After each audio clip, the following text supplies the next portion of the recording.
God has planted us as his vineyard here in this place.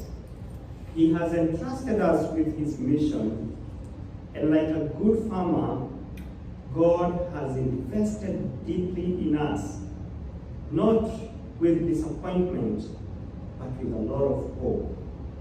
And through Christ, who is the true vine, we can bear fruit that brings joy to the world and glory to God. Therefore, let us remain rooted in him. Let us live out justice and mercy, and let us bear witness together. And may the God who is the master gardener continue to bless all of us and St. Michael's and all angels with fruitfulness in worship, in service, and in love. In the name of God the Father, Son, and of the Holy Spirit.